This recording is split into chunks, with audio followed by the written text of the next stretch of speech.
The Panic of 1837 was the worst economic depression that the United States had ever experienced at the time. It began about 5 weeks after Martin Van Buren was elected as President of the United States. However, the factors that led to the panic took place before he became president. There were many interconnected factors that came together to form the Panic of 1837. Two major factors were President Andrew Jackson's policies and Jackson's decision to veto the renewal of the Second National Bank. These factors, as well as many others, created the Panic of 1837. Land speculation is when people buy land hoping for the value to increase, usually in a short amount of time.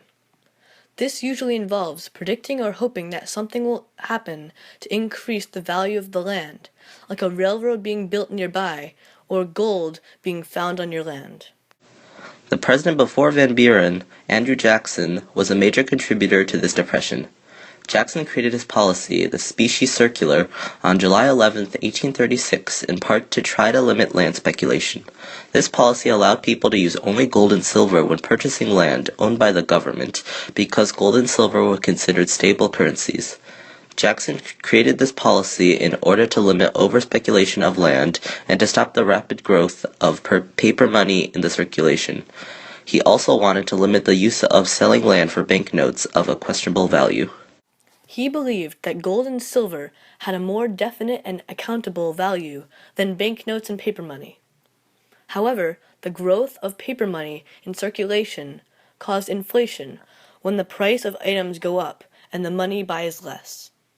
With this new policy, Jackson reduced the paper money growth, which led to deflation when the price of items go down and money buys more. The gold and silver had stability, but Jackson's policy destabilized paper money as currency, leading to an economic depression. The document on the screen is a speech made by Daniel Webster in the Senate on December 21st of 1836 regarding the Specie Circular. Also contributing to the Panic of 1837 was that, in July of 1832, President Jackson refused to renew the charter of the Second National Bank because he believed that the bank worsened social inequality. When vetoing the bank's charter, Jackson said/wrote the following: "When the laws make the rich richer and the potent more powerful, the humble members of society, who lack the means of securing like favors to themselves, have a right to complain to the injustice of their government."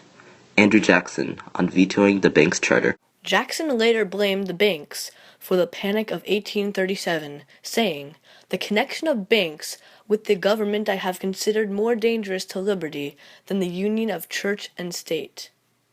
Signed letter by President Jackson to the Attorney General. With the failure of the pet banks and other economic conditions mentioned earlier, the Panic of 1837 became a reality. Martin Van Buren was left responsible for this rising panic.